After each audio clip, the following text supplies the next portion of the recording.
¿dónde se hallará la sabiduría? ¿Dónde se hallará la sabiduría? No sé si ustedes tienen el mismo problema que nosotros tenemos en la casa, que es perder cosas que son muy importantes, como las llaves del vehículo. O, por ejemplo, una vez perdimos el token de la cuenta bancaria del seminario y tuvimos que pagar la nómina de esa semana o de ese mes, y pasé como 5 horas tumbando todo de la casa buscando ese token, y eventualmente se encontró. 2 días después tuve que pagar a todos los empleados en efectivo esa semana, y porque no pudimos hacer la transferencia, y encontré ese token en la silla, en el shailón que tenemos en el patio, en la terraza de la casa. Estaba por debajo del cojín. No sé cómo llegó a estar ahí, pero tuvimos que buscar por casi 2 o 3 días. Cada vez que pensamos, buscamos 5 o 10 minutos, y yo pensé que la niña botó el token porque en esa edad o ese tiempo Catarina solamente tenía 1 año y medio, 2 años, y yo pensé que ella botó el token en la basura y que llevamos el token. Entonces contacté al banco, y la persona que gestiona la cuenta me dijo, bueno, para reemplazar ese token, dado que no es una cuenta personal, es una cuenta del seminario, tendremos que tener una acta asamblea firmada por todos los miembros de la junta, y también es un proceso de 3 meses. Y yo dije, wow, ¿qué hice? Ustedes reconocen bien ese sentido de perder algo importante. Es cuando quiere salir de la casa, tiene una cita o una reunión pendiente y ya está con prisa y dice, bueno, ¿dónde están las llaves? ¿Dónde están las llaves? No sé, tú tenías las llaves. No, te pasé las llaves a ti. Entonces empieza un argumento y nadie sabe y es un misterio. Y es posible que tengamos ratones en la casa que esconden las cosas, no sabemos cómo sucede. Pero esto, multiplicado por 100,000 veces, es lo que siente Job en este pasaje.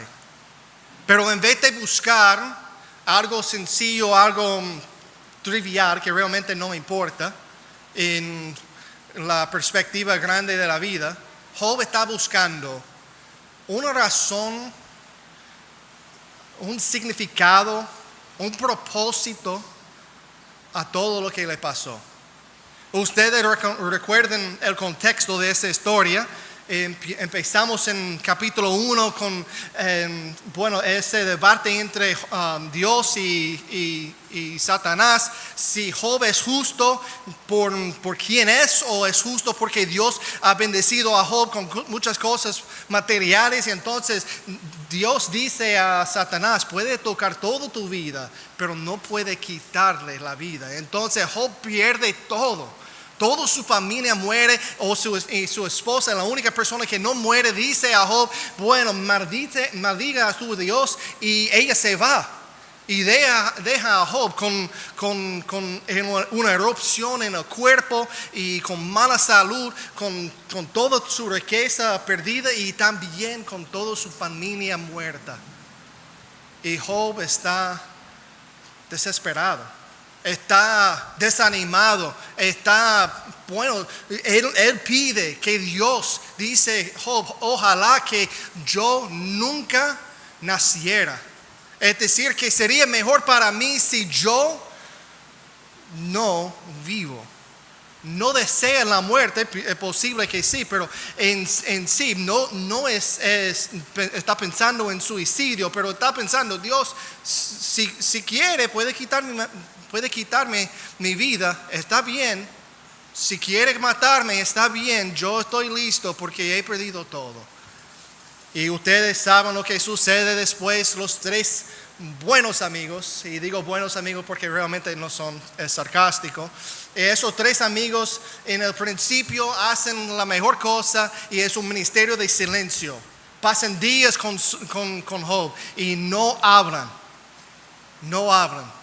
Y en capítulo 3 Job empieza hablando. Y hay mucha confusión, hay mucha frustración que vemos en las palabras de Job, porque no entiende, dice que yo soy santo y Dios me está castigando como si yo fuera pecador. Y no entiende, porque no tiene razón por su sufrimiento. Y los amigos de Job, que digo los amigos, quizás deben ser enemigos, y los amigos de Job empiezan tratando de encontrar el pecado que es la raíz de todo su sufrimiento. Pero nosotros, como lectores de este libro, sabemos que no hay nada que Job hizo para merecer ese juicio, o lo que ellos consideran como juicio. Entonces, uno tras uno, ellos están atacando la inocencia de Job, porque Job es inocente, no merece castigo de Jehová, y realmente no es castigo como nosotros sabemos, pero ellos están interpretando eso como una administración de la justicia de Dios, castigando a Job por un pecado que supuestamente hizo.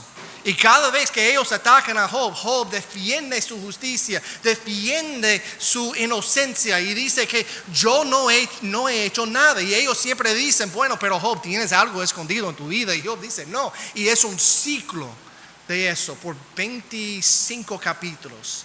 Es un ciclo de ellos atacando a Job y Job defendiéndose. Y ellos atacando de nuevo y Job diciendo yo soy inocente. Y ellos atacando y diciendo pero tienes pecado. Y él diciendo no tengo pecado, no hice nada.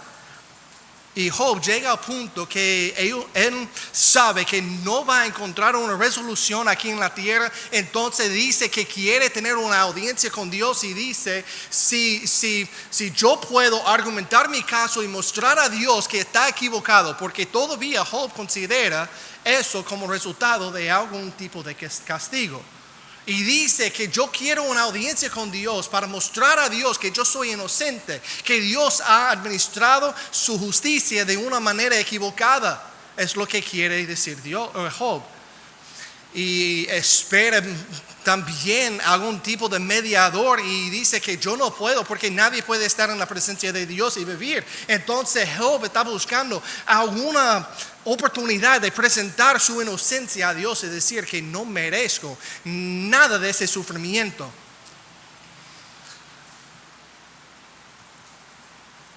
Y ese ciclo de ataques y defensas sigue hasta este capítulo. Y continúa después de ese capítulo, pero ese capítulo es como un poco de luz para ayudarnos a entender todo lo que está pasando. Es como una paréntesis y realmente se conecta perfectamente con los últimos 3 capítulos de ese libro, donde vemos a Dios cuando Él aparece en esa historia y dice a Job, ¿dónde estabas tú cuando yo creó la tierra? Cuando yo dije a las olas del mar, no puedes seguir hasta después de ese punto y aquí y no más lejos. Entonces Job, tratando de entender, él todavía está con una teología que dice que con Dios todo es blanco y negro. Con Dios, si eres pecador recibes castigo, si eres justo tienes bendición. Y él equivale las bendiciones con las riquezas materiales, equivale las bendiciones con las cosas físicas que podemos tener. Pero en este pasaje Job está tratando de entender dónde se hallará la sabiduría. Versículo 12. ¿Dónde está el lugar de inteligencia? Lo que pasa es versículo 1 hasta 22. Lo que vemos es que no se encuentra en ningún lugar aquí en la tierra. Empezamos en versículo 1. Ciertamente la plata tiene sus veneros y el oro, lugar donde se refina hierro, se saca del polvo y la piedra se funde el cobre. Y a las tinieblas ponen término y examinan todo a la perfección, las piedras que hay en oscuridad y en sombra de muerte. No sé si ustedes han visto el proceso de minar las piedras preciosas. Especialmente como la piedra preciosa que tenemos aquí en ese país. Hay oro, hay plata, pero también hay una piedra que se llama Larimar, que solamente en ese país se encuentra Larimar en Jamaica. Ellos dicen que es de ese país, pero realmente no, solamente se encuentra en esa isla. Pero la manera que se mina Ese larimar es por un hoyo pequeño y como ellos entran con una lámpara aquí a las tinieblas, a la oscuridad y traen luz a esa oscuridad para buscar riqueza realmente. Eso es algo maravilloso, eso es algo que yo no entiendo porque yo tengo tanto temor. A mí no me gusta apagar las luces en la habitación. Imagínate entrando en una cueva o una mina. Bueno, yo no quiero hacer nada de eso. Pero el ser humano lo hace buscando riqueza, buscando las cosas que va a traer alegría a su vida, que va a traer propósito, que va a traer significado a su vida. Cuando habla acerca de poner luz en la oscuridad, eso también refiere a las prácticas de minar en ese entonces. Y ellos tenían relámpagos de aceite que ataron a su cabeza. Imagínate cuán peligroso es tener aceite aquí con el fuego. Si alguien dice Jaime y tú doblas rápidamente y chocas con la pared, ahora eres hombre de fuego. No bombero, eres hombre de fuego, es lo que eres. Y es tan peligroso, pero se hace porque quiere la vida que trae esa riqueza. Entonces ellos traen luz a la oscuridad y dice versículo 4, abren minas lejos de lo habitado, en lugares olvidados donde el pie no pasa, son suspendidos y balanceados los de los demás hombres. Como ellos bajan los mineros, como ellos bajan las personas que están buscando esas cosas en la oscuridad, bajan eso con soga. Y bueno, yo no puedo subir, solamente con soga puedo subir. Y hacen todo eso porque quiere la riqueza que trae. Porque piensa que la riqueza que trae va a proveer algún tipo de significado a su vida. Va a traer algún tipo de propósito a esa vida terrenal. Porque esa vida es muy difícil. Pero todo es mejor con dinero, ¿verdad? Eso es lo que piensa el mundo. Eso es lo que piensa el mundo si quiere hacer una prueba de eso. Solamente tiene que ir a la Multiplaza y hacer una entrevista con 10 personas y decir a esas personas, ¿qué trae alegría a la vida? ¿Vas a escuchar poder? ¿Vas a escuchar el sexo quizás? ¿Vas a escuchar el dinero? ¿Vas a escuchar muchas cosas? Pero a menos que hables con un cristiano que está centrado en la Biblia, no vas a escuchar el temor de Jehová. Es lo que trae alegría a la vida. Porque las prioridades de ese mundo están al revés. Entonces ellos están buscando eso y los extremos que el ser humano está dispuesto a ir para encontrar felicidad. Es increíble, ¿verdad? Es increíble los extremos. Mira el versículo 7 que habla acerca del hecho que los animales no saben. Siendo que nunca la conoció ave, ni ojo de buitre la vio. Nunca la pisaron animales fieros, ni león pasó por ella. Es decir que el ave que tiene la visión perfecta, que puede ver desde 2000 pies en el cielo, puede ver una rata ahí en la tierra y puede bajar y agarrar a esa rata, con una visión mejor de 20 por 20, en una visión perfecta. No se ve la sabiduría, no se ve, no se encuentra, y el poder del león no se encuentra. Entonces no puedes encontrar la sabiduría. No puedes encontrar el propósito de la vida con poder, con vista perfecta. Es decir, que no se halla.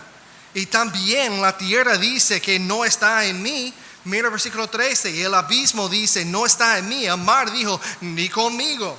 Tú puedes profundizarte en el mar y ver, lo más profundo, el punto más profundo del mar. Y no se halla la sabiduría ahí. Demanda mucha tecnología para llegar a ese punto, pero no se halla la sabiduría, aún en la tecnología, aún en las cosas que el hombre puede hacer. Mira el versículo 9, dice, y el perdonar puso su mano y trastornó de raíz los montes. Imagínate en ese tiempo cómo ellos construyeron los pirámides, como nosotros Hoy en día miramos a los hechos de ellos de la antigüedad y decimos, bueno, yo no entiendo cómo ellos lo hicieron. Tiene que ser extraterrestres que les ayudó, porque ellos no tienen máquina, no tienen nada de eso, no tiene equipo pesado para mover esas piedras, pero mueven piedras que pesan miles de toneladas y están cortadas las piedras perfectamente. Pero esto está en el desierto donde no hay piedra. ¿Cómo se hace? Es exactamente como él dice aquí. Él puso su mano y trastornó de raíz los montes. Es decir, que el ser humano, con la inteligencia que tenemos, podemos hacer muchas cosas grandes. Hoy en día tenemos la tecnología que trae inteligencia artificial. Si quieres estar atónito, si quieres estar asombrado por la tecnología, solamente necesita ir a uno de los inteligencia artificial, poner una frase o una descripción de lo que quiere que crea, y esa crea una imagen perfecta, como si fuera un artista ahí en tu computadora pintando algo, y se hace así inmediatamente.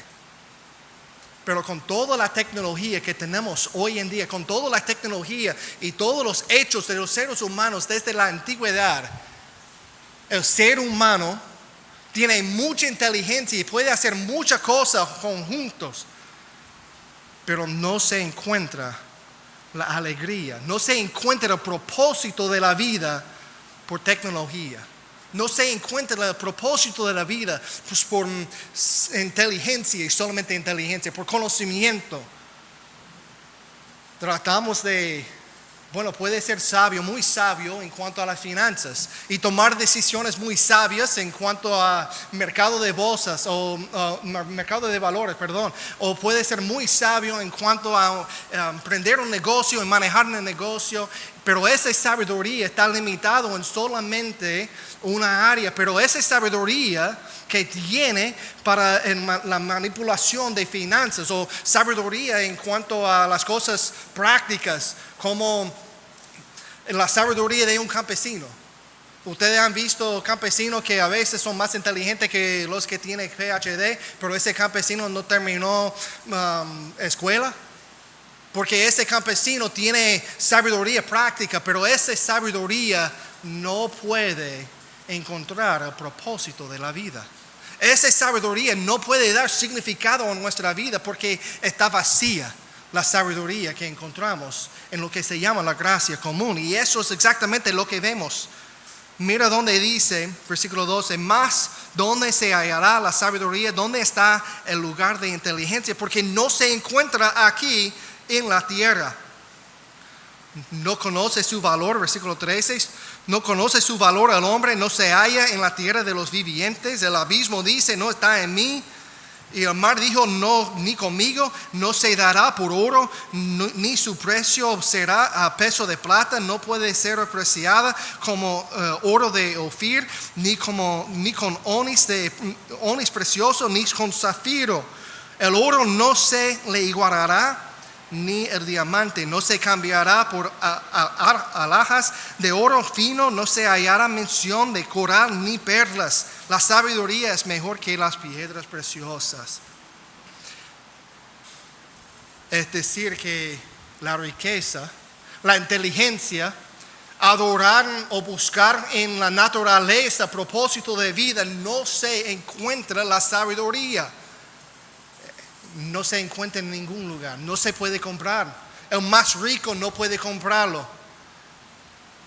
Diamante tiene valor solamente porque es raro, pero diamante es nada más que carbón que ha experimentado presión, y ese carbón que tienes después de cocinar algo en la parrilla es en la misma sustancia que un diamante que lleva millones de dólares.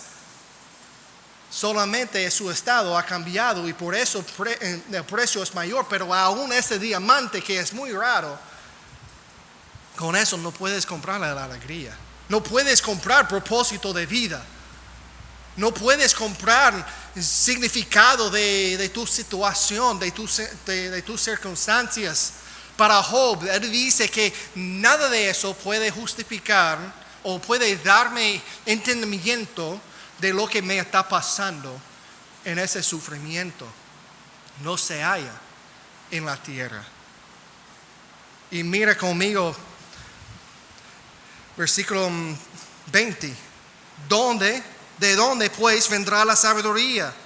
¿Y dónde está el lugar de la inteligencia? No se encuentra. No sabemos dónde está.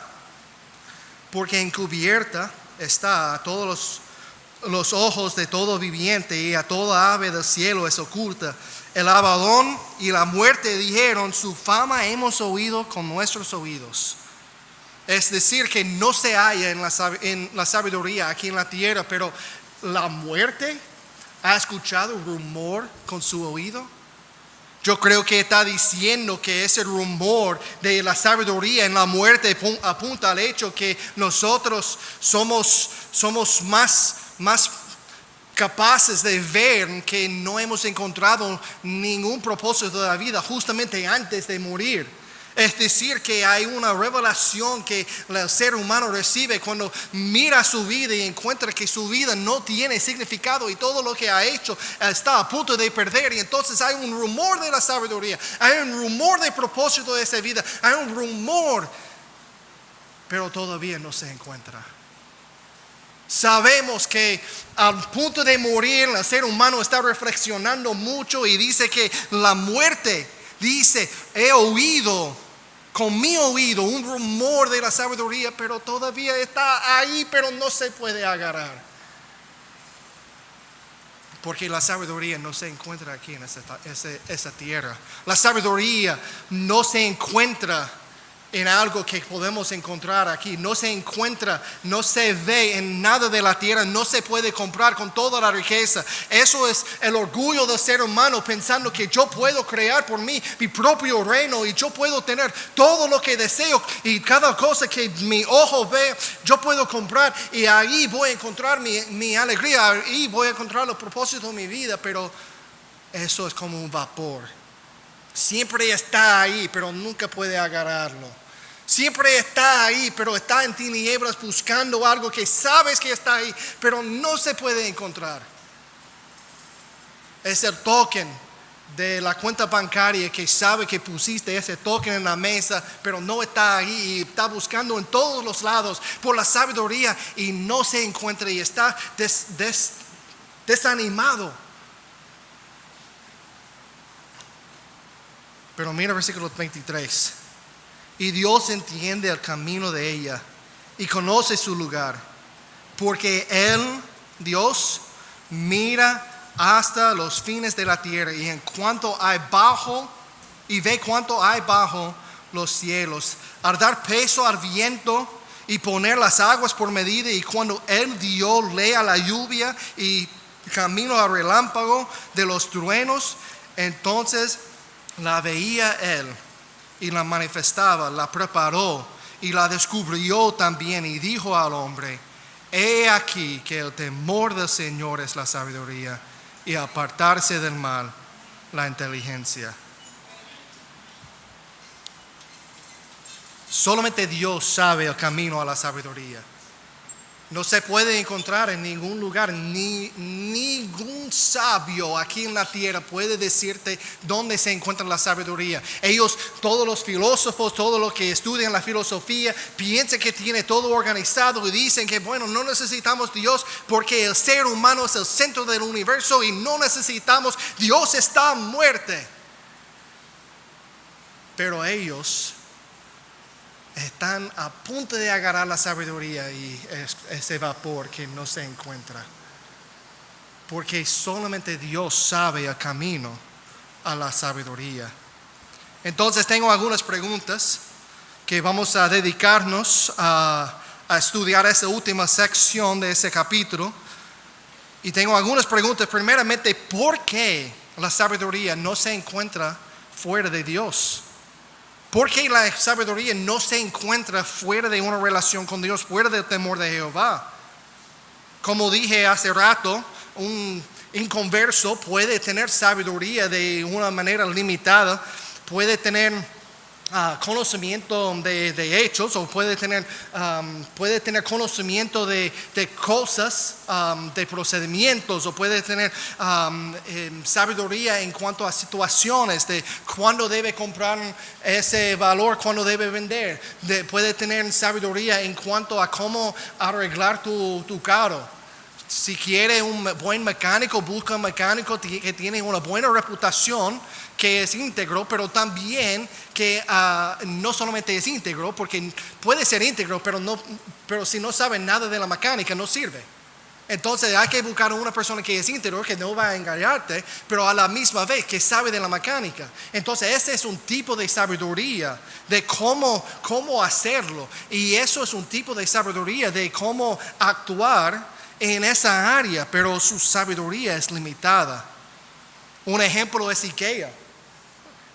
IKEA ha cambiado el mercado de muebles. Si mi hermano José Antonio tiene una tienda de muebles, y una vez yo le mencioné que estaba a punto de comprar una silla de IKEA, y me dijo, bueno, ¿qué estás pensando? Y estaba enojado conmigo y dijo, bueno, mira la venta que tenemos aquí, mira las sillas que tenemos de la oficina, que son buenísimas, que son mejores de la IKEA. Pero IKEA ha cambiado el mercado de los muebles, ¿verdad? Cuando necesitamos algo, ¿qué hacemos? Buscamos en línea, ikea.com.do, y estoy buscando cortinas y pongo cortinas y me da muchas opciones. Es muy fácil porque puedo comprar en línea, y si quiero pagar 300 pesos extra, llega a mi casa. Y la razón por la cual que IKEA domina el mercado de muebles ahora mismo es por la sabiduría de muchas personas que trabajan ahí. Pero esa sabiduría está limitada a la logística. Ellos son perfectos con la logística. Es increíble cómo ellos operan en la logística de traer cosas y crear, y también en los ingenieros que hacen el diseño de esas cosas. Y cada vez que compro algo de IKEA tengo que pasar, siempre tiene instrucciones, pero esas instrucciones nunca tienen palabras, son solamente imágenes. Entonces tiene que mirar las cosas y doblarlas, porque hay muchas maneras que puede conectarlo, pero al final de cuentas, si no sigues exactamente el guía que ellos te dan, no funciona, no sirve ese mueble. Porque ellos tienen un equipo de ingenieros que diseñan todos sus muebles, y esa sección o división del negocio tiene mucha sabiduría en cuanto a cómo construir muebles. Y también tiene mucha sabiduría en cuanto a cómo confundirnos a nosotros, los clientes. Yo una vez compré un bizcocho de IKEA y recibí una caja de harina, también huevos y también una mezcladora, y dije, ¿qué hago con eso?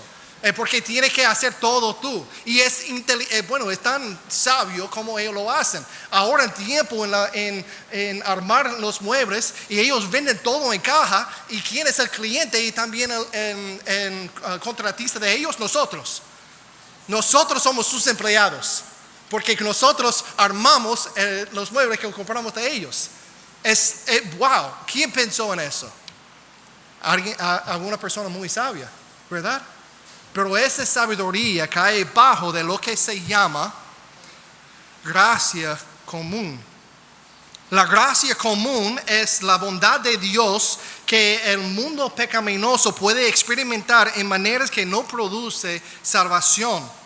La gracia común, voy a repetirlo, es la bondad de Dios que el mundo pecaminoso puede experimentar en maneras que no produce salvación. Por ejemplo, Dios limita el pecado y el balance de orden. Maneras que lo hace es a través de dar a cada ser humano una conciencia. Esa conciencia es una restricción personal, pero también hay restricción de relaciones, y eso es a través de la familia, que limita el pecado, y limita el pecado a través del gobierno, y gobiernos poniendo leyes, y eso es una restricción social. Pero también hay eventos naturales y recursos naturales, hay procedimientos y cosas naturales que el ser humano puede descubrir, que el ser humano, como cambiar o trasplantar un corazón. Mi hermano Félix Páez tuvo una operación hace poco sobre su corazón, y eso fue resultado de doctores muy inteligentes que descubrieron cosas de cómo operar el corazón a través de lo que se llama la gracia común. Hay una sabiduría limitada que se encuentra en la tierra, pero esa sabiduría no nos da explicación de la vida. Nos ayuda a manejar la vida, pero no nos da explicación de la vida, el propósito de la vida. Hay habilidades naturales de los seres humanos y todo eso, el ser humano, el hombre puede disfrutar de la gracia común de Dios para lograr hechos maravillosos, obras maravillosas. Pero nada de eso cumple el propósito de la vida. Ustedes saben que el propósito de la vida, el propósito por el cual que estamos aquí, es para glorificar a nuestro Creador. Dios creó todo para su propia gloria, pero entró el pecado y ahora nosotros no queremos adorar a Dios como el Creador y queremos adorar a nosotros mismos y adorar a la tierra, a la creación. Y así, en vez de cumplir nuestro propósito en la vida por la gracia común, nosotros usamos la gracia común para ser rebeldes contra el Dios quien nos creó. Los amigos de Job tienen toda su sabiduría basada en una teología parcial y idealista. Es una división de lo bueno y lo malo. Y es decir que ellos tienen una teología que sí se puede mostrar en el Antiguo Testamento, pero esa teología se limita en solamente lo que ellos pueden observar de este mundo y cómo ellos pueden hacer conclusiones de sus observaciones y cómo ellos quieren que el mundo sea. Entonces, cuando ellos dicen que Dios siempre castiga a los pecadores y siempre bendice con cosas físicas a los que son justos, y si no eres rico, no tienes la bendición de Dios, pero si estás sufriendo, es castigo de Jehová. Y ellos en su limitación de pensamiento y también su perspectiva ven lo terrenal y hagan conclusiones según sus observaciones de cómo debe funcionar el mundo, según su perspectiva. La sabiduría se encuentra en la gracia común, pero esa sabiduría es basada en su propia inteligencia y su observación del mundo, y es basado, básicamente, esa sabiduría es basada en su orgullo. Decir que yo entiendo todo de lo que Dios hace. Es orgullo decir que yo entiendo todo de lo que Dios hace y yo voy a decirte exactamente lo que Dios quiere. Y exactamente lo que Dios está haciendo en cada situación. Eso es orgullo. Es orgullo decir que yo sé que Dios quiere que tú hagas eso. Yo sé que Dios te está castigando por eso. Es orgullo. Es exactamente lo que están haciendo porque ellos entienden el mundo, pero solamente parcialmente. Ellos entienden el mundo, pero en parte, no en total. Y cuando nosotros enfatizamos un punto teológico, si nosotros enfatizamos una sección de la teología más que los demás y olvidamos los demás, estamos entrando en peligro. Es como ustedes han escuchado, amor es amor, que Dios es el Dios de amor. Sí, la Biblia dice que Dios es amor, pero si nosotros enfatizamos solamente al amor para justificar nuestro deseo de casarnos con quien sea o con cualquier tipo de género que queremos, estamos violando otra parte de la teología de Dios, ¿verdad? Estamos violando otra parte del carácter de Dios. Sí, Dios es amor, pero su amor es gobernado por su santidad. Y su santidad demanda que nosotros actuemos según su ley, según su carácter, según su moralidad, su ética. Entonces, si nosotros aislamos una parte de Dios, nos equivocamos. Y eso es exactamente lo que hicieron ellos. Los amigos de Job piensan que tienen sabiduría porque ellos han observado el mundo, pero como el ser humano o el hombre que se baja en una mina buscando el oro, ellos claman que eso es la sabiduría de Dios, pero realmente no es. Están a punto de entrar a la sabiduría, pero ellos faltan algo. Cuando lees todas sus acusaciones o toda su explicación de la sabiduría en todo el libro, nunca mencionan, los amigos nunca mencionan el temor de Jehová. Porque el temor de Jehová no es algo incluido en su paquete de sabiduría. La gracia común puede mostrarnos cómo hacer cosas mejores para ser más exitosos en nuestras relaciones personales, en nuestro negocio, en nuestra vida en general, pero nunca puede dar significado y propósito a la vida. Es limitado.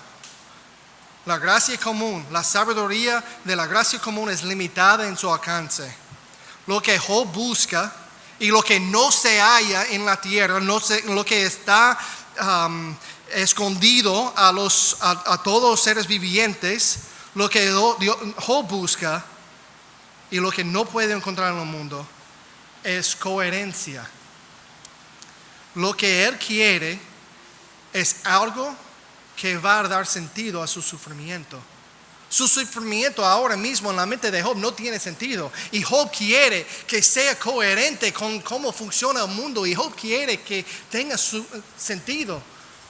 Y nosotros pasamos lo mismo. Cada vez que la situación de la vida se hace peor y cada vez que pasamos por alguna prueba, sea una enfermedad, sea una prueba financiera, cada vez que pasamos por algo, pensamos, ¿qué está haciendo Dios? ¿Por qué? ¿Por qué me atacas a mí? ¿Por qué me está pasando a mí? Y estamos buscando coherencia, estamos buscando propósito detrás de nuestra situación. Y lo que Job y sus amigos no necesitan es más conocimiento, es más inteligencia. Lo que ellos no necesitan es más razonamiento humano, porque ellos no pueden agarrar, ellos no pueden captar las estructuras del mundo a través de la inteligencia. Job busca una perspectiva de la cual él puede entender a Dios, puede entender el mundo y puede entender sus experiencias. Job busca sentido, porque ahora mismo para Job no entiende nada de eso. Dios no tiene sentido para él porque Dios no actúa según la teología que tiene. El mundo no tiene sentido para él porque el mundo no funciona como observaba.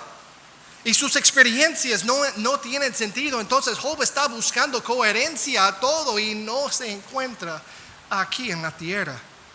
Solamente se encuentra, como dice en versículo 28, he aquí el temor del Señor es la sabiduría y apartarse del mal la inteligencia. Entonces, primeramente, la pregunta que tenemos es, ¿por qué no se encuentra la sabiduría aparte de Dios? Y ahora, ¿qué es la sabiduría? ¿Qué es la sabiduría? Necesitamos una definición. Buscando el Antiguo Testamento se encuentra que la sabiduría, hay varios puntos y podemos buscar en otro día si quieres acercarte a mí. Puedo darte varios textos para ayudarte y orientarte en cuanto a lo que dice el Antiguo Testamento en cuanto a la sabiduría. Pero primeramente la sabiduría pertenece a Dios, es lo que vemos en el Antiguo Testamento. Pertenece a Dios. También vemos que Dios da la sabiduría. La sabiduría es dada por Dios. Y también que Dios opera en sabiduría. Y todo eso, el hecho que pertenece a Dios, que Dios da sabiduría y también opera en sabiduría, nos da orden. Eso trae orden, eso trae coherencia, eso trae significado. Hasta ese punto del libro, Job está buscando coherencia, un entendimiento de su situación. Y Job es llamado un sabio. Job, llamado un sabio, no sabe dónde encontrar la sabiduría. Y está confundido porque la sugerencia de sus amigos no ayuda para nada. Su teología no ayuda para nada. Y entonces esta sabiduría ha roto su computadora. Cuando la computadora tuya te da un error, es una pantalla azul. No sé si ustedes vieron la noticia de ayer, pero casi todas las computadoras, todos los sistemas de ventanas de Microsoft tenían un error y ahora estaba apareciendo en todo el mundo. Ha cerrado hospitales y trenes y también cancelado vuelos y muchas cosas porque hay un error en el sistema. Y cuando la computadora te da error y esa pantalla verde que se llama la pantalla de muerte, cuando esa pantalla verde aparece en la computadora, bueno, hay peligro. Ahora estoy a punto de perder todos mis archivos. Si no pones, bueno, eso es algo que voy a compartir, eso es extra fuera del sermón. Si tú no subes todo a un disco duro fuera de la computadora o si no subes todo a la nube, eres necio. Porque todo lo que tienes puede desaparecer así. Y eso es lo que está sucediendo en casi todo el mundo. Y cuando nosotros tenemos esa pantalla verde, ¿qué hacemos? Traemos nuestra computadora al hermano Henry y decimos, Henry, ayúdame por favor. Y Henry dice, pero guardaste todos los archivos porque esa computadora está muerta. Y decimos, bueno, ¿qué podemos hacer? Y él dice, bueno, empezar desde cero de nuevo. Porque nosotros fuéramos necios en eso. Pero cuando problemas de la vida suceden y suben, cuando problemas de la vida suceden en nuestro diario vivir, ¿qué hacemos?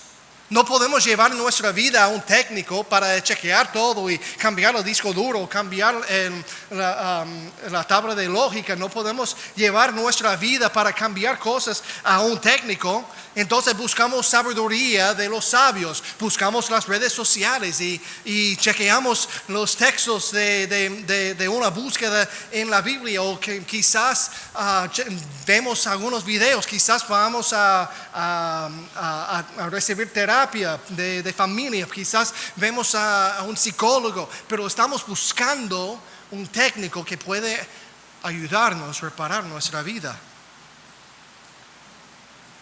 Estamos tratando de traer orden a la caos. Traer orden al caos, porque el caos que tenemos en la vida es caos. Si no crees que la vida es caos, solamente tiene que pasar 5 minutos con nosotros en la casa con los 4 niños. Y vas a ver que la vida es caos. Si no crees que la vida es caos, solamente necesitas ir al malecón aquí el viernes en la noche. Y vas a ver un caos. Si no crees que la vida es caos, trate de cruzar Santo Domingo a las 8 de la mañana o a las 5 de la tarde. Y vas a ver un caos. Pero no solamente eso, nuestras vidas personales es un caos. Y tratamos de traer orden del caos.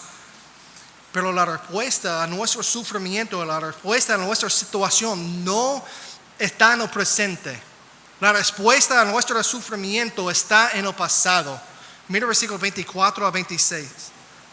Porque Él, Dios, mira hasta los fines de la tierra y cuánto hay bajo los cielos, al dar peso al viento y poner las aguas por medida, cuando Él dio lea la lluvia y el camino al relámpago de los truenos.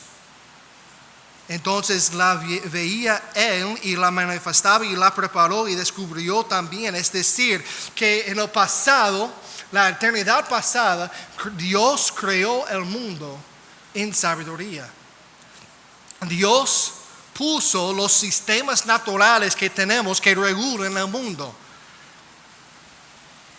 Dios no puso, y eso es algo que es muy pesado entender, y entonces hay que sacar la gorra de pensamiento y ponerle esa gorra para pensar conmigo, porque es algo muy pesado.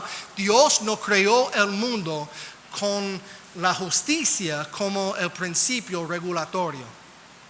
La justicia no regula este mundo, porque Dios no creó el mundo así. Déjeme ayudarte a entenderlo rápidamente. Dios creó todos los sistemas que tenemos, los procedimientos naturales, los sistemas que regulan el mundo. Por ejemplo, tenemos la gravedad. Si yo camino aquí con mis ojos cerrados, ¿qué va a pasar? La gravedad va a hacerse real en mi vida, ¿verdad? Si yo camino ahí, cerrar los ojos, empiezo caminando, voy a encontrar que la gravedad es real. Pero si yo me caigo ahí, yo no voy a decir, Dios, ¿por qué me hiciste eso? Pero es la gravedad que me hizo eso. Pero ¿quién creó la gravedad? Dios. Entonces, lo que me pasa es resultado de un procedimiento, de un sistema, de ese mundo que Dios creó. Muy a menudo lo que pasa con nosotros es resultado de un sistema en el mundo caído donde vivimos. El mundo caído, antes del caído, antes del pecado, antes de cuando el pecado entró al mundo en Génesis capítulo 3, el mundo era bueno, ¿verdad? El mundo era bueno, no había muerte, no había labor tan fuerte para cultivar la tierra, no había dolor en el parto, no había muchas cosas. Pero después de la caída tenemos todas las cosas que vemos como enfermedades, como células que se convierten a cáncer y atacan las demás células del cuerpo. Tenemos la gripe, que es un virus que nos aflige. Y cuando nosotros nos contagiamos con gripe, no decimos a Dios, oh Dios, ¿por qué me contagiaste con gripe? No, porque es algo natural. Si alguien estornuda en sus manos y te saluda así, ¿qué va a pasar? Tú vas a recibir todos los microbios que esa persona acaba de poner en tus manos. Y si tú no lavas las manos y pones la mano a la boca así, ¿qué va a pasar? Vas a contagiarte con lo que esa persona tenía.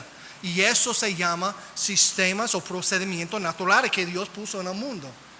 Entonces, muy a menudo lo que sucede a nosotros y preguntamos a Dios, ¿por qué me está pasando eso? Es que Dios ordenó al mundo así.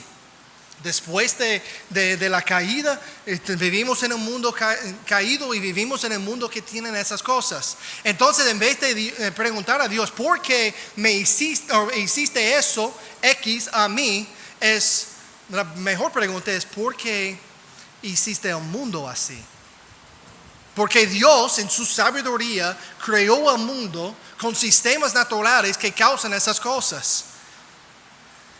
Entonces, considerando el hecho que la justicia no es el principio regulatorio de ese mundo, necesitamos tratar de entender qué está pasando en todo lo que vemos aquí. No podemos existir en un mundo donde la justicia siempre se complete, donde la justicia siempre se cumple. No podemos vivir en ese tipo de mundo. ¿Tú sabes la razón por la cual? Porque nosotros somos injustos. Si el mundo siempre actúa según la justicia, nosotros no podemos existir porque nosotros somos pecadores. Si el mundo siempre actúa según la justicia, nosotros no podemos vivir porque nosotros somos injustos. Entonces Dios creó el mundo así. Y cuando hablamos de la justicia, lo que queremos es la justicia situacional, aplicada en la manera que queremos. Es decir, ¿dónde estaba Dios cuando X pasó? Yo no creo que Dios existe porque un Dios bueno no puede existir con todo malo que vemos en el mundo. ¿Dónde estaba Dios cuando ese niño fue abusado? ¿Dónde estaba Dios cuando ese niño murió de hambre? ¿Dónde estaba Dios cuando ese huracán mató a 10,000 personas? ¿Dónde estaba Dios? Lo que queremos no es la justicia aplicada perfectamente. Lo que queremos es la justicia aplicada según nuestro deseo, según nuestro entender de lo que es justo y lo que es malo. Y si es así, bueno, tendríamos muchos problemas, ¿verdad? El mundo sería peor que es ahora. Si nosotros somos los administradores de la justicia, siempre vamos a cumplir la justicia contra los que violen lo que nosotros vemos como lo justo, pero siempre vamos a perdonarnos a nosotros mismos, ¿verdad? Porque podemos siempre encontrar excusas por nuestro comportamiento. Podemos decir, oh bueno, yo actué así porque tenía hambre. Entonces después de comer un sneaker, después de comer una empanada, después de comer almuerzo, ya estaba más tranquilo. Yo sé que hablé fuerte contigo, pero era porque tenía hambre. O bueno, yo no puedo hablar mucho de eso porque no soy mujer, pero quizá tiempo del mes, mujer dice, bueno, yo soy justificado en todo lo que hago. porque los hormonas están controlando mi cuerpo. Entonces, bueno, de verdad, en los Estados Unidos, una mujer fue acusada de homicidio y su argumento de su caso era mi tiempo del mes. ¿Y sabe lo que el juez, el varón que era juez dijo? Está bien, libre.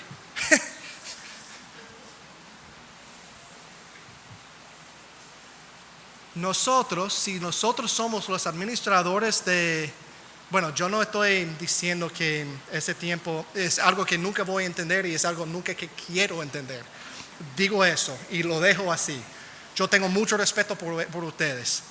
Y he visto a mi esposa dar la luz a 4 niños y yo digo, bueno, gracias a Dios que soy hombre. De verdad, wow, ustedes son fuertes.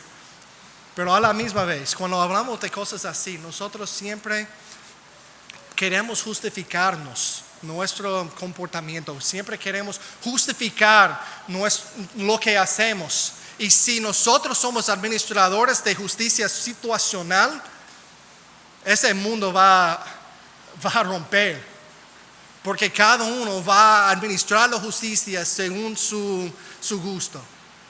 Y eso no es bueno. Entonces vivimos en un mundo que no es justo. Vivimos en un mundo donde la justicia no se completa perfectamente y preguntamos dónde estaba Dios cuando eso sucedió. Y decimos cosas como, yo no sé por qué Dios está haciendo eso. Yo no merezco lo que me hizo. Pero lo que merecemos realmente es peor que lo que recibimos. Lo que merecemos es la ira de Dios, pero Dios en su gracia común nos da tiempo para reconocer el Evangelio, para aceptar el Evangelio, para aceptar a Cristo y ser liberados de nuestra esclavitud al pecado y estar puesto en la familia de Dios y ser hijos de Dios y en vez de ser hijos de desobediencia y hijos de la ira. Lo que merecemos es la ira de Dios. Lo que merecemos es el castigo siempre. Es castigo eterno en el lago de fuego. Pero Dios, en su gracia común, nos da tiempo. Nos da un chance para vivir según su propósito. Para vivir según el propósito de nuestra creación. ¿Cuál es? Glorificar nuestro Creador. Mira conmigo Romanos capítulo 1, rápidamente, Romanos 1. Este texto nos ayuda a entender lo que pasa en el mundo, lo que siempre sucede en el mundo, porque el mundo es como es. Versículo 18 al 22. Lea conmigo. Porque la ira de Dios se revela desde el cielo contra toda impiedad e injusticia de los hombres que detienen con injusticia la verdad. Nosotros tenemos la verdad de quién Dios es. Nosotros tenemos la verdad revelada a través de la creación. Y como dice en versículo 19, porque lo que de Dios se conoce es manifestado. Pues Dios lo manifestó, porque las cosas invisibles de Él, su eterno poder y deidad, se hacen claramente visibles desde la creación del mundo, siendo entendidas por medio de las cosas hechas, de modo que no tienen excusa. Pero ¿qué pasa con nosotros? Nosotros tenemos toda la luz. El ser humano tiene toda la luz acerca de quién Dios es y para humillarse y someterse a ese Dios. Pero teniendo eso, guarda o detiene la injusticia, o con injusticia la verdad. Mira el versículo 21. Pues habiendo conocido a Dios, no le glorificaron como a Dios, ni le dieron gracias, sino que se envanecieron en sus razonamientos y su necio corazón fue entenebrecido. Profesando ser sabios, se hicieron necios. Entonces, ¿cómo podemos entender ese mundo que no tiene justicia? ¿Cómo podemos entender ese mundo que es incoherente? ¿Cómo podemos ser sabios verdaderamente y entender el propósito y significado de la vida? Es a través del temor de Jehová. Si piensas que la sabiduría bíblica va a darte alguna respuesta secreta a todas las preguntas que tienes, estás equivocado. Porque la sabiduría no nos da la respuesta a todas las cosas que encontramos en el mundo. La sabiduría divina, la sabiduría bíblica, la sabiduría divina nunca podemos lograr porque está escondida a todos los seres humanos, a todos los seres vivientes, está escondida la sabiduría divina. Pero la sabiduría bíblica, en el temor de Jehová, no nos da la respuesta a todas las preguntas que tenemos. Porque todavía no nos da la razón por la cual que niños mueren de hambre. No nos da la razón por la cual que un niño ahoga en una piscina.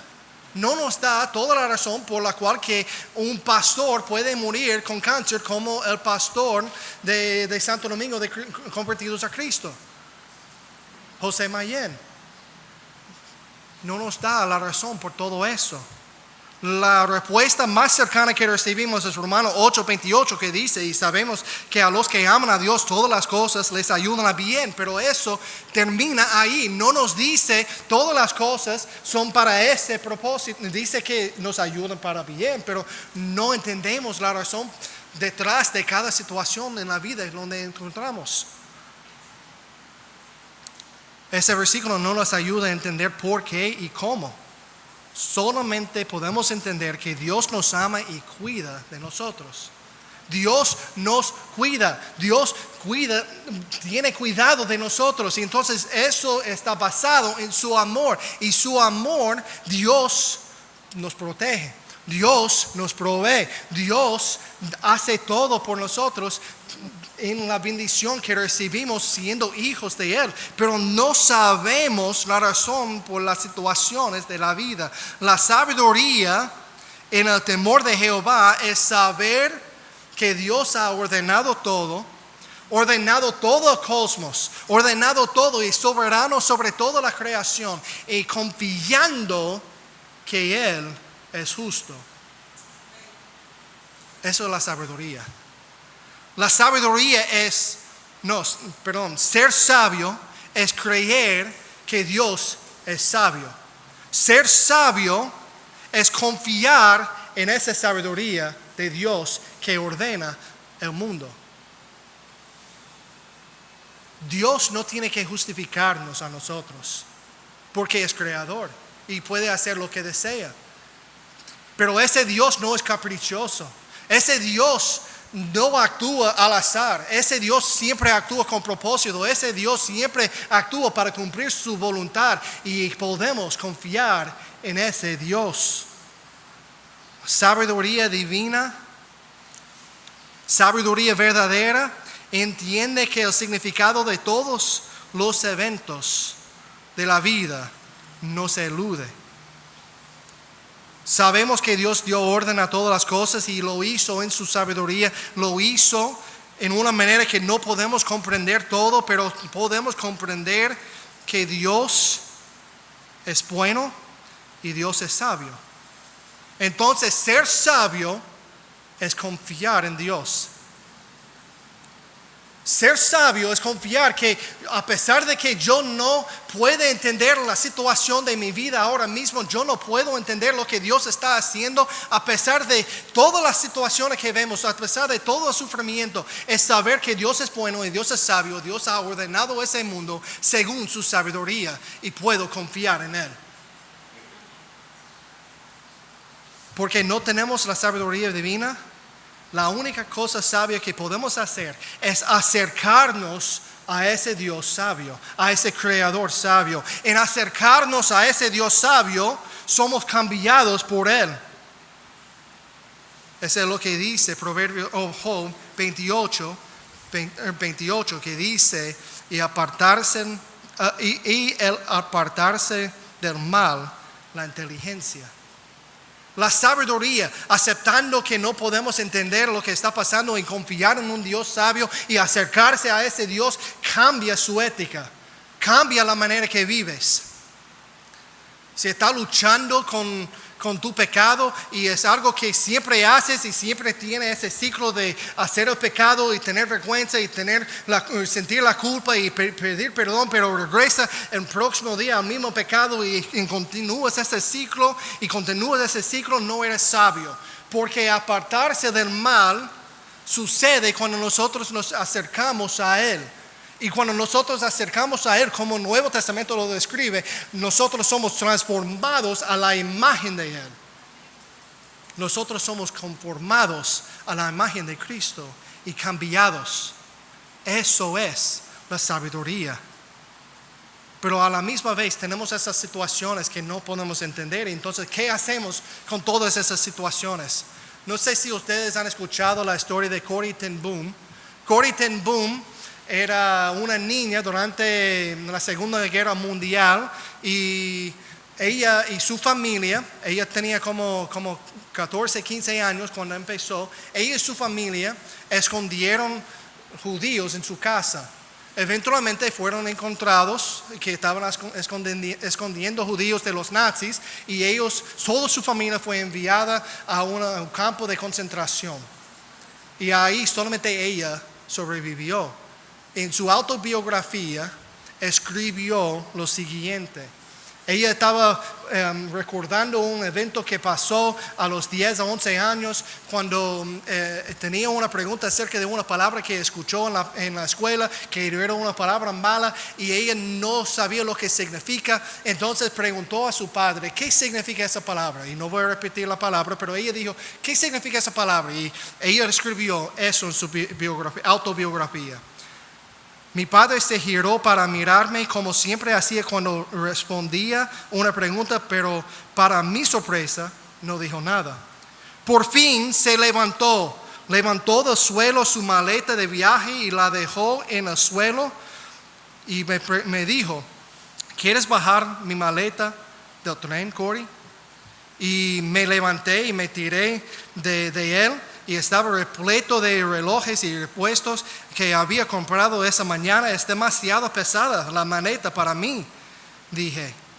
Y sí, mi padre dijo. Y yo sería un padre bastante pobre que si yo dejo que tú levanta esa carga. Lo mismo ocurre, Corrie. Lo mismo ocurre con el conocimiento. Algunos conocimientos son demasiado pesados para los niños. Cuando seas mayor y más fuerte podrás soportarlo. Pero por ahora debes confiar en mí para que lo lleve por ti. Es decir, cuando nosotros no podemos entender algo, está en una maleta que está demasiado pesada para nosotros llevar. Y tenemos que dejar eso en la maleta confiando que nuestro Padre Celestial es bueno y nunca va a cargarnos con algo que nosotros no podemos llevar. Y confiar que Él va a llevar eso para nosotros. Que nosotros no tenemos que llevarlo porque podemos dejarlo en la maleta y confiar que Él es bueno, confiar que Él es sabio y que Él tiene propósito de todo lo que sucede y confiar en ese Dios sabio. Porque la sabiduría de ese mundo no puede traer coherencia, no puede darnos significado de esa vida. Si tú estás confiando en la sabiduría propia, si tú estás confiando en tu propia inteligencia, en la ciencia, en lo que sea para darte propósito de la vida, estás equivocado y vas a la muerte eterna en el infierno porque no estás confiando en este Dios, quien dio resolución a todo lo que vemos, todo lo malo que vemos. Decimos, ¿dónde estaba Dios cuando X sucedió? ¿Dónde estaba Dios cuando ese malo sucedió? Dios estaba en el mismo lugar cuando su Hijo Jesucristo murió sobre la cruz. Estaba proveyendo la solución al problema del ser humano, ¿cuál es el pecado? Dios estaba dando orden a ese mundo de caos. Dios estaba sacrificando a su Hijo sobre la cruz para darnos oportunidad de restauración y para redimir no solamente nosotros, pero todo el mundo, a toda la tierra. Un día vamos a entrar al cielo y Dios va a renovar esa tierra y vamos a tener cuerpos nuevos en la resurrección. Y eso es esperanza para nosotros que no podemos entender el diario vivir. No tenemos que entender todo. Si tú quieres entender todo y siempre buscas el propósito por todo, vas a ponerte loco porque nunca vas a encontrarlo. Hay que confiar en ese Dios quien es sabio. Hay que confiar en ese Dios que te ama tanto, que envió a su Hijo Jesucristo a morir por tus pecados y para darte una solución al problema que tienes. Porque el problema que tenemos no es un problema financiero. Un problema que tenemos no es un problema de no tener casa, o problema de carro, o problema de lo que sea. El problema que tenemos es el pecado. Y Dios proveyó solución al corazón del problema, no a los síntomas del problema. Pero queremos solución a los síntomas. Cuando vamos al doctor con una enfermedad, decimos al doctor, bueno, deme algo por esa tos que tengo, deme algo por eso. Pero nosotros, y un buen doctor, no va a tratar solamente los síntomas, va a dar algo para ayudarnos a aliviar los síntomas. Pero el doctor bueno va a tratar el seno del problema. Y eso es lo que hizo Dios. Cuando dio a su Hijo Jesucristo en la cruz. Y cuando Jesucristo venció la muerte en resurrección para darnos esperanza futura de una resurrección propia. Y estaremos con Él para siempre en la gloria, con cuerpos glorificados, donde nunca jamás tendremos lágrimas. Donde nunca jamás tendremos dolores, dolencias, enfermedades. Nunca jamás habrá cáncer. Nunca jamás habrá niños ahogándose en una piscina o una cisterna. Nunca jamás, porque estaremos con el Dios sabio, el Dios creador para siempre. Oremos.